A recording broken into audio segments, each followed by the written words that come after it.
উত্তাল চট্টগ্রাম মুখ্য মহানগর আদালত এলাকা। সম্মিলিত সনাতনী জাগরণ জোটের মুখপাত্র ও ইসকনের বহিষ্কৃত নেতা চিন্ময় কৃষ্ণ দাসকে কারাগারে পাঠানো নিয়ে দেখা দেয় উত্তেজনা। চিন্তা করে চট্টগ্রাম ও ঢাকায় বিজিবি মোতায়েন করা হয়েছে। চিন্ময় কৃষ্ণ দাসকে গ্রেপ্তার ও কারাগারে নেওয়ার ঘটনায় সকাল থেকে চট্টগ্রামের নিউ মার্কেট এলাকা ও আদালত প্রাঙ্গণে উত্তেজনা বিরাজ করছে। এদিকে আওয়ামী লীগের জন্য চরম সুখবর আসলো যুক্তরাষ্ট্র থেকে। ট্রাম্পের চাপে বিদায় হচ্ছে ডক্টর ইউনূস। যে কোনো সময় দেশে ফিরবে শেখ হাসিনার ছেলে সজীব ওয়াজেদ ভাই। দর্শক, গুরুত্বপূর্ণ কিছু ভিডিও দেখাবো, যে ভিডিওগুলো দেখলে আপনি রীতিমতো অবাক হবেন। চাঞ্চল্যকর অবস্থা সৃষ্টি হয়েছে, নেট দুনিয়ায় তুলপার করে দিয়েছে ভাইরাল সেই ভিডিওটি। অবশ্যই এই ভিডিওটি জরুরিভাবে দেখবেন, কেননা এই ভিডিওতে অত্যন্ত গুরুত্বপূর্ণ কিছু ভিডিও রয়েছে। শুরুতেই কিছু অংশ দেখেছেন, বুঝতেই পেরেছেন এই ভিডিওটা কতটা গুরুত্বপূর্ণ হতে চলেছে। তাই না টেনে একদম সম্পূর্ণ ভিডিওটা দেখবেন। এরকম নতুন নতুন তথ্য পেতে চ্যানেলে নতুন হলে সাবস্ক্রাইব করে রাখবেন এবং একটি লাইক দিয়ে দেখতে থাকুন সম্পূর্ণ ভিডিওটি।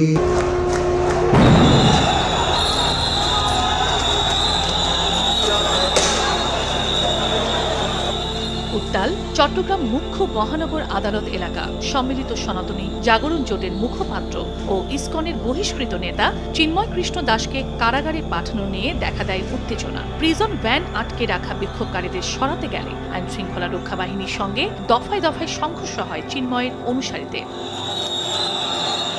পরিস্থিতি নিয়ন্ত্রণে আনতে আইন শৃঙ্খলা রক্ষা বাহিনী সাউন্ড গ্রেনেড ছোঁড়ে ও লাঠিচার্জ করে উত্তেজিত জনতাকে ছত্রভঙ্গ করে দেওয়ার চেষ্টা করে। পরে সনাতন ধর্মের অনুসারীরা আদালত চত্বরের আশপাশে গাড়ি ভাঙচুর ও কিছু স্থাপনা ভাঙচুর করে।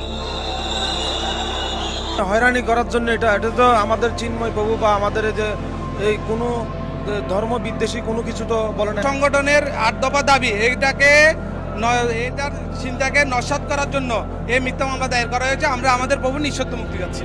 এর আগে মঙ্গলবার বেলা ১২টার দিকে রাষ্ট্রদ্রোহ মামলায় গ্রেফতার চিন্ময় কৃষ্ণ দাসকে চট্টগ্রাম আদালতে তোলা হয়। এ সময় আইনজীবীরা তার জামিন আবেদন করেন। শুনানি শেষে জামিন নামঞ্জুর করে তাকে কারাগারে পাঠানোর নির্দেশ দেন আদালত। আদেশের বিরুদ্ধে আপিল করার কথা জানান আসামি পক্ষের আইনজীবী। হয়তো হয়রানি করার জন্য হিন্দু ধর্মের যে একটা নৈতিকতা যে সেটা যে বিসর্জন দেওয়ার জন্য মামলাটা করা হয়েছে, আর কিছু না। প্রায় ৩ ঘন্টা হট্টগোলের পর চট্টগ্রাম কেন্দ্রীয় কারাগারে নেওয়া হয় চিন্ময় কৃষ্ণ দাসকে। এদিকে রংপুরের অনুষ্ঠানে স্থানীয় সরকার, পল্লী উন্নয়ন ও সমবায় উপদেষ্টা আসিফ মাহমুদ সজীব ভূঁইয়া বলেন, চিন্ময় কৃষ্ণ দাসকে কোনো সম্প্রদায়ের নেতা হিসেবে নয়, রাষ্ট্রদ্রোহের ঘটনায় গ্রেফতার করা হয়েছে। এটা সম্প্রদায় বিবেচনায় নয়, এটা রাষ্ট্রের বিবেচনায়, রাষ্ট্রের নিরাপত্তা বিবেচনায় আইন শৃঙ্খলা বাহিনী এই ব্যবস্থা গ্রহণ করবে সামনে দিয়ে। সোমবার বিকেলে ঢাকা থেকে চট্টগ্রামে আসার সময় শাহজালাল বিমানবন্দর থেকে ডিবি সদস্যরা চিন্ময় কৃষ্ণ দাসকে গ্রেফতার করেন। চন্দ্র বিশ্বাস, ববি, সময়। হাজারো ভক্ত অনুসারীদের বাধার মুখে চট্টগ্রামে সনাতন জাগরণ মঞ্চের মুখপাত্র ইসকন নেতা চিন্ময় দাস ব্রহ্মচারীকে কারাগারে পাঠানো হয়েছে। আগামীকাল সকালে আবারও জামিন শুনানি অনুষ্ঠিত হবে বলে নিশ্চিত করেছেন চিন্ময়ের আইনজীবী। সকালে জামিন নামঞ্জুর করে আদালত কারাগারে পাঠানোর নির্দেশ দিলে তার ক্ষুব্ধ সমর্থকদের সঙ্গে পুলিশের সংঘর্ষ হয়। পরে শক্তি প্রয়োগ করে কারাগারে পাঠানো হয় চিন্ময়কে। রাজীব বড়ুয়ার তথ্য ছবিতে প্রতিবেদন। মঙ্গলবার সকালে কঠোর পুলিশি পাহারায় চিন্ময় দাস ব্রহ্মচারীকে চট্টগ্রাম ম্যাজিস্ট্রেট আদালতে আনার পর বেলা ১২টার দিকে তাকে নেওয়া হয় জেলা ও দায়রা জজ কাজী শরীফুল ইসলামের আদালতে। শুনানি শেষে আদালত তার জামিন নামঞ্জুর করে কারাগারে পাঠানোর নির্দেশ দিলে তার সমর্থকরা আদালতের সামনে ক্ষোভ জানায়। প্রায় ২.৫ ঘন্টা চিন্ময়ের প্রিজন ভ্যান আটকে রাখে তারা। এক পর্যায়ে পুলিশের সাথে তাদের সংঘর্ষ হয়।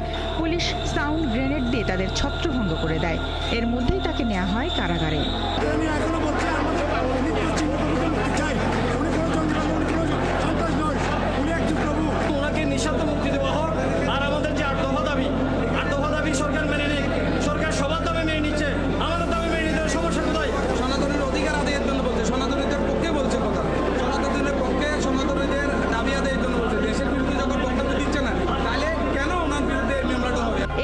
চট্টগ্রামে আনার পর কোতোয়ালি থানায় দায়ের হওয়া মামলায় তাকে গ্রেপ্তার দেখানো হয়। সরকার পক্ষের আইনজীবী জানান, তার নামে রাষ্ট্রদ্রোহের অভিযোগ থাকায় কারাগারে পাঠানোর নির্দেশ দেওয়া হয়।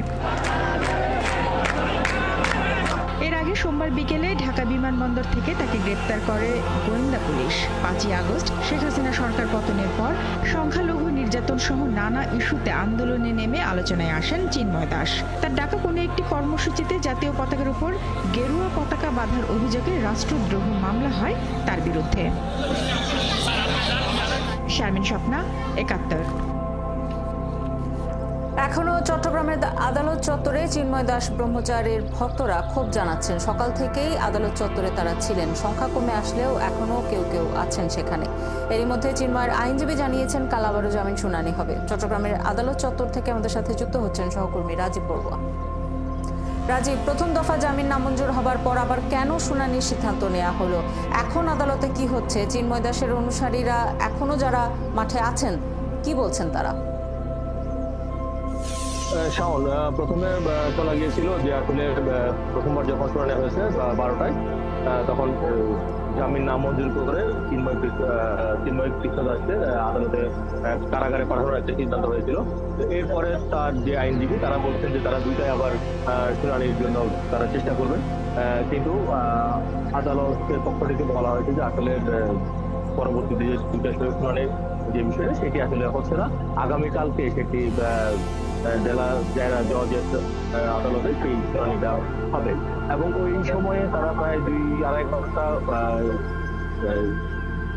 চিন্ময় কৃষ্ণ দাসের যে প্রিজন ভ্যান সেটি তারা আটকে রাখে এবং তারা প্রিজন ভ্যান যেতে দিচ্ছিল না। তখন পুলিশ এবং বিজেপি মিলে তারা সাউন্ড গ্রেনেড এবং লাঠিচার্জ করে তাদেরকে এখানে থেকে চলিয়ে দেয় এবং তারা যখন ওখান থেকে চলে যায়, যাওয়ার পথে তারা এখানে যে আইনজীবীদের যে গাড়িগুলো ছিল তারা অনেকগুলো গাড়ি শুরু করে এবং এক পর্যায়ে তারা সংঘর্ষে লিপ্ত হয়। আপনি দেখছেন যে এখানে এখন যারা আছে তারা কিন্তু চিন্ময় দাসের যারা সমর্থক তাদের সাথে সাধারণ মানুষের সংঘর্ষ হয় এবং এই পর্যায়ে একজন আইনজীবী আসলে মারা যান এবং এখানে মেডিকেল পরিচালক যিনি বলেছেন যে সাইফুল ইসলাম নামে একজন 35 বছরের আইনজীবী 4:30টায় চট্টগ্রাম মেডিকেল কলেজে আসে মাথায় আঘাত প্রাপ্ত হয়ে এবং তারা যখন হেঁটে পান দেখছেন যে তার আগেই তার মৃত্যু হয়েছে। অর্থাৎ এই ঘটনার পরপরই আসলে সংঘর্ষ হয় এবং সেই সংঘর্ষে একজন মারা যাওয়ার খবর শোনা যাচ্ছে, যেটি মেডিকেল কলেজের পরিচালক নিশ্চিত করেছেন।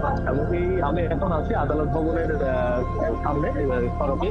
এই সড়কের বিপরীতে একটি হরিজন পল্লী রয়েছে এবং সেখানে যারা চিন্ময় কৃষ্ণ দাসের যারা সমর্থক তারা সেই গলির মধ্যে আছে এবং তাদের সাথে এখানকার যে জনতা তাদের সাথে